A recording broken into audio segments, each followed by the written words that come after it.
Welcome to the first online lecture in this semester. And in today's lecture, inshallah, we're going to revise on the first three topics in chapter 4. Chapter 4 is about tax on commercial and industrial activity. This chapter contains 8 main topics. We have studied only the first 3 topics.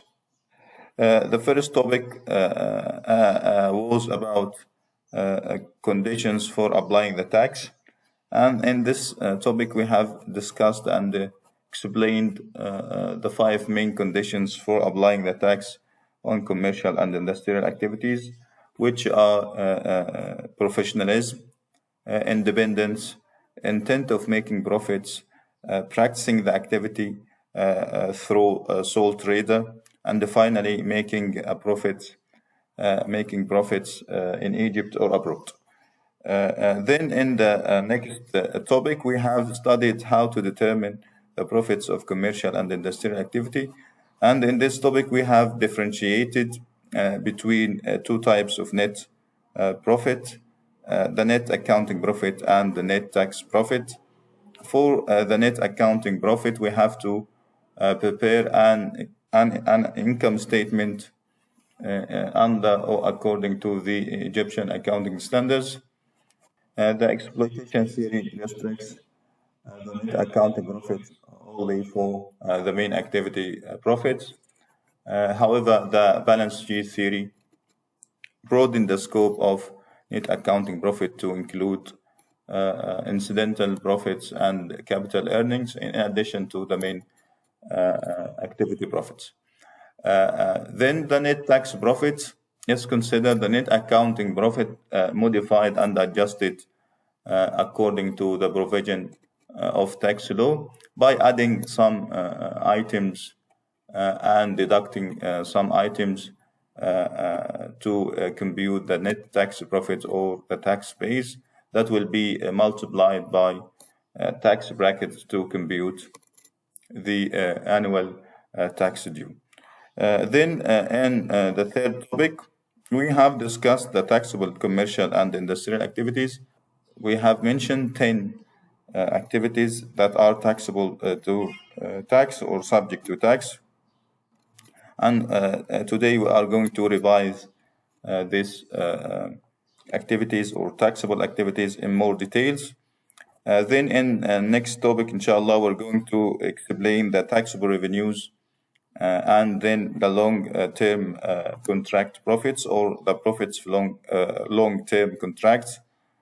And then after that, we're going to explain the deductions or deductible cost from the taxable revenue to compute the tax base or net tax profit. And in the final 2 topics, we are going to explain losses carried forward and finally tax exemptions. Losses carried forward for 5 years under specific rules, and finally the tax exemptions. Let's start with or revise the third topic, which about taxable commercial and industrial activities. Article 19 stipulated that tax shall apply to the profits of commercial and industrial activity, including the following. The first clause is about profits of commercial, industrial, mining, quarrying, and the petroleum establishment. And in this context, the Article 4, 5, and 6 of the Commercial Law number 17 of 1999 define a commercial businesses. And then the Article 7 indicated that commercial businesses shall be any work that can be measured to the works mentioned in the previous article due to similarity in qualities and objectives. This is because the commercial law defines the businesses above for examples and not as a limitation. It also noted that some of the activities clarified by the commercial law as commercial activities by their nature considered industrial activities. As for mining, quarrying, and petroleum establishment, they are by nature outside the scope of commercial establishments because they extract minerals and petroleum from the ground. However, the legislator has expressly taxed their profits under this item. So the first clause was about commercial, industrial, quarrying, mining, and petroleum establishment. We means here the sole trader or establishment owned only by a single natural persons, not more than one natural person. The second item or second clause is profits of artisans and small businesses. Craftsmen or artisans are persons who practice independent business or activities in which they rely mainly on their own skills and for their own interest without relying extensively on capital. So their work is often manual, although they use some simple tools and machines. Example of these craftsmen are carpenters, blacksmiths, engravers, and etc. There is a problem for computing the tax and collecting the tax for craftsmen and small activities because they don't often hold regular accounting books. So it's difficult to determine their income accurately for tax purposes.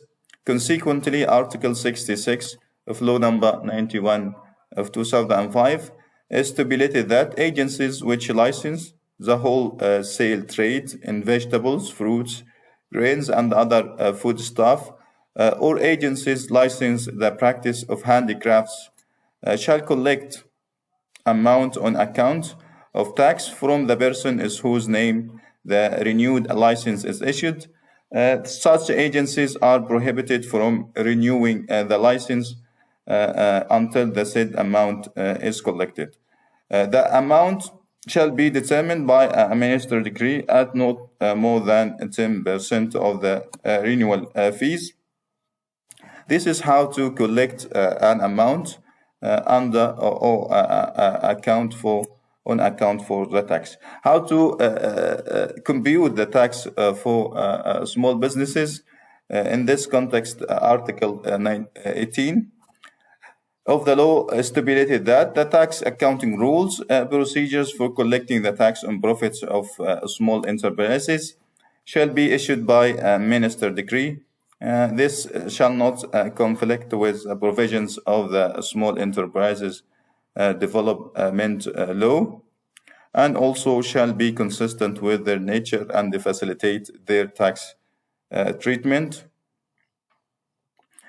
The third item was profits realized from any commercial or industrial activity, even if limited to one transactions or what's called single transactions.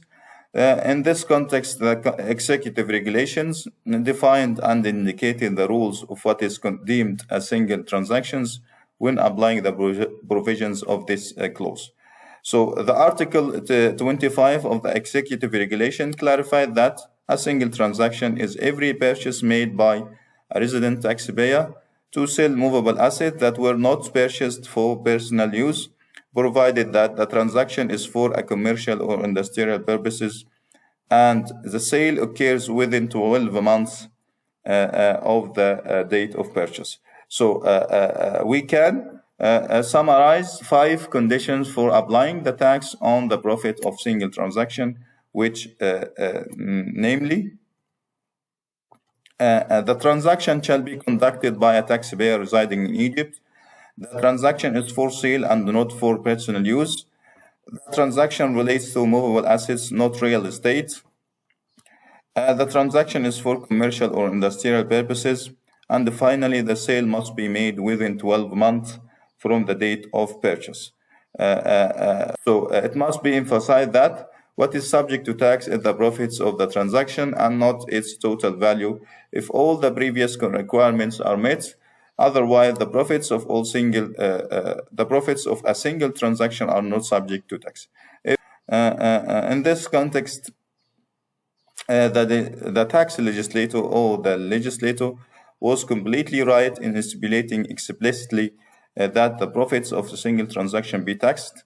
So, not to allow the argument that the condition of professionalism is not met. So, because this transaction occurs for once or one time during the year, so that maybe professionalism means to practice activity repeatedly and habitually. This the legislator has explicitly stipulating that the profit of single transaction will be taxed, even the professionalism condition is not met. By stipulating the profit of single transaction must be subject to tax, enormous profit that may be realized from such transactions are subject to tax even for one time during the year. This is for the third items, which about single transaction profits, and we discussed the five main conditions or requirement that will have to be met to subjecting the profit of single transaction to tax. The fourth item or clause is the profits from a transaction or transactions carried out by brokers and agents on commissions.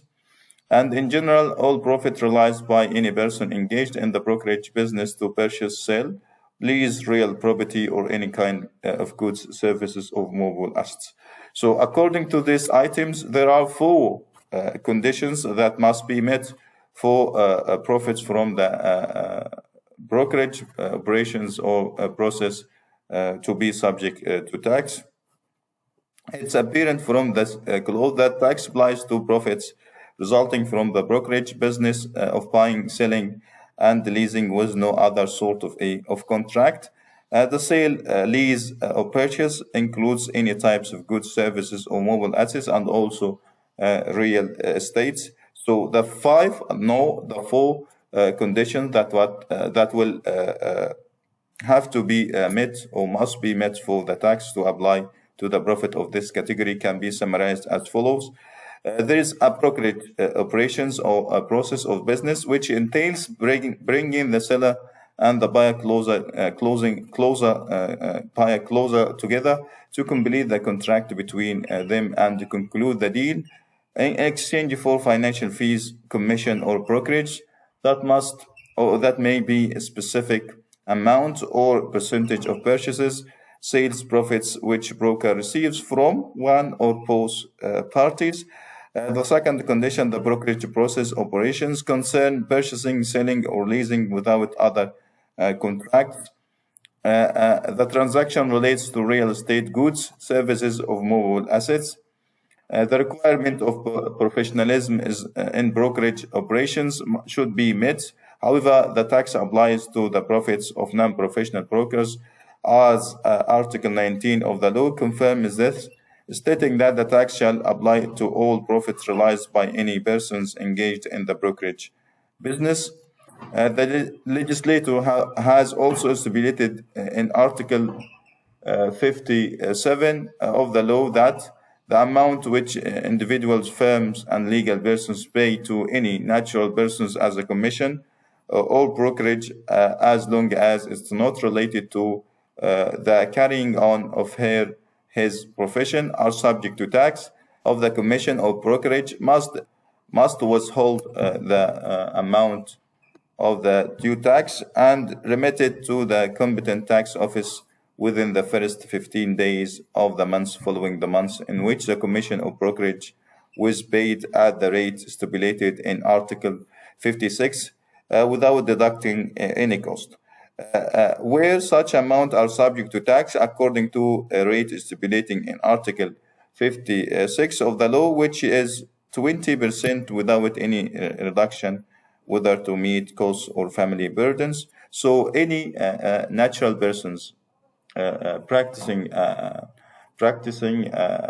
brokerage for one time or the brokerage process is not related to his profession. The brokerage that will received by the natural person will be subject to tax by a rate of or at a rate of 20% without deducting any cost. So if the natural persons receives 10 or a thousand Egyptian pound as a commission, we must all the payer must deduct 200 Egyptian pound from the commission and pay the remain 800 Egyptian pound to the natural persons as a commission after deducting the tax.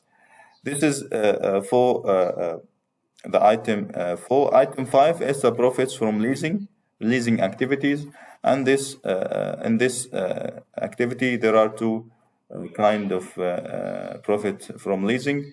The leasing of commercial or industrial shops, whether the lease includes all or part of its tangible or intangible elements, and as well as profits from leasing mechanical and electrical machinery, excluding from the farm tractors, irrigation machines and their accessories, and machinery and equipment used in agriculture. So the legislator stipulated that, according to this item, that subject of lease should be a commercial or industrial shop as real estate, and that lease contract should include the exploitation of all or part of its tangible elements, machinery, equipment, or furniture, and intangible elements, trade name or trademarks, necessary to run the shop. In the case of renting a shop devoid of these elements, it's not considered a commercial business. Therefore, its revenue are liable to real estate wealth tax. The legislator didn't differentiate between leasing through the owner or the tenant. Instead, taxed all leasing operations, even if they were subcontracted. The tax generally levies on the net rental profits after deducting the expenses necessary to generate such revenue. This is for the first part. The second part, the legislator has excluded from taxation profits from the rental of farm tractors, irrigation machines and their accessories, and machinery and equipment used in agriculture. This comes to encourage the expansion of agriculture using these machines and equipment. For the 6 items, profits from all kinds of transportation activities. This is considered the introduction of a new addition of profit to be subject to tax under the law number 91 of 2005, as previous tax legislation didn't explicitly stipulate those profits generated from transportation activity of various types be subject to tax, whether by land, sea, river, air, or by train, whether it's the transportation of passenger goods or merchandise individually or collectively.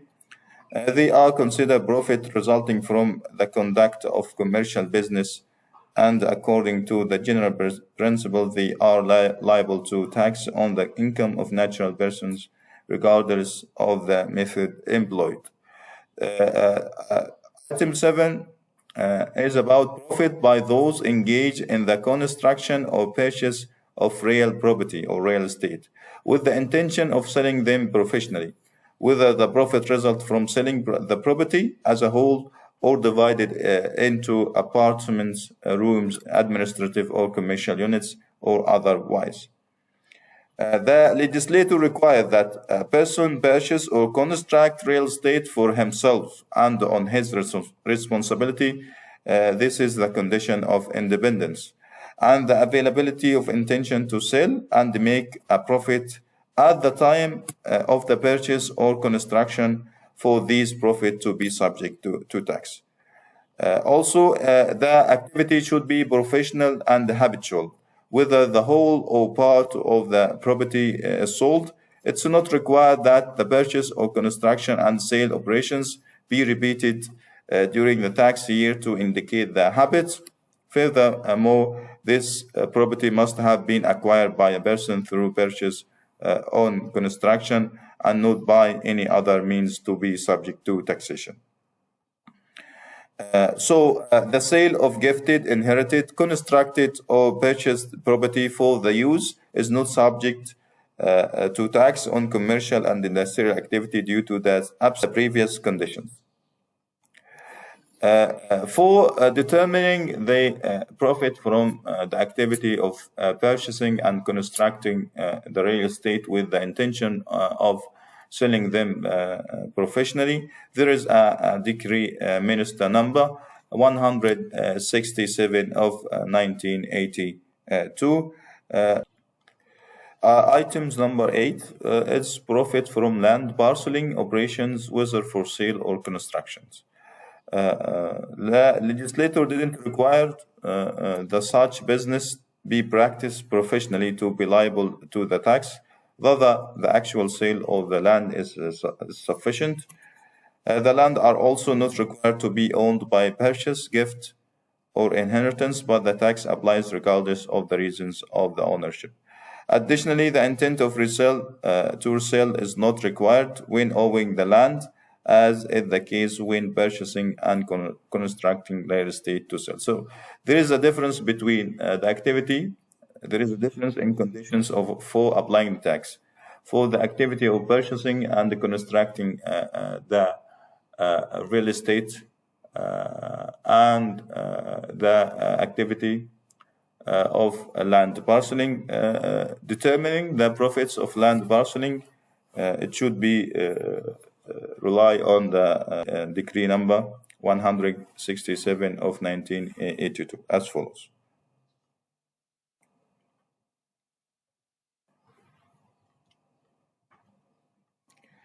Final item in Article 19 is about four kind of activities. The first activity is the land reclamation or cultivation establishments.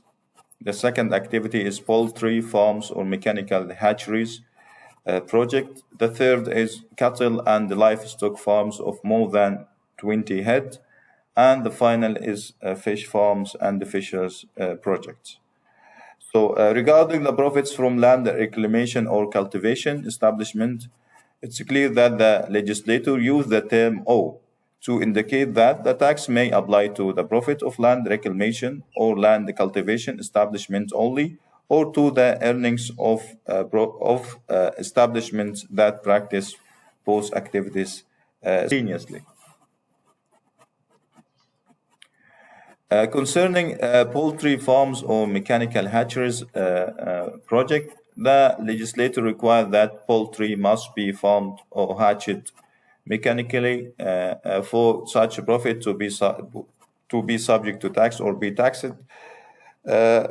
Or thus, if poultry rearing or hatching is carried out non-automated, it's not subject to tax.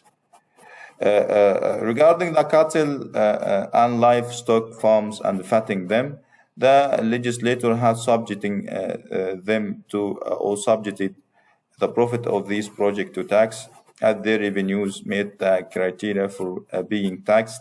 In addition, the activity of this project has spread on large scale, since it generates massive or enormous profits for its owner through the collaboration of capital and labor to practice the activity professionally.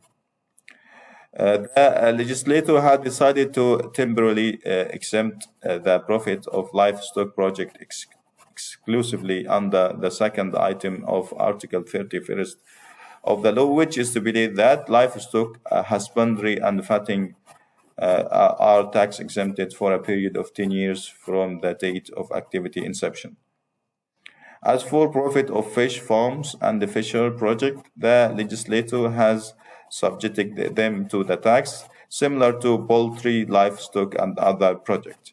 The legislator has decided to temporarily exempt fishers, fish farming enterprises, and the fishing boats enterprises profits from being taxed to being subject to tax for a period of 10 years from the date of activity inception. The final taxable activities is a profit from investing or disposing of securities abroad. Securities means bonds and shares.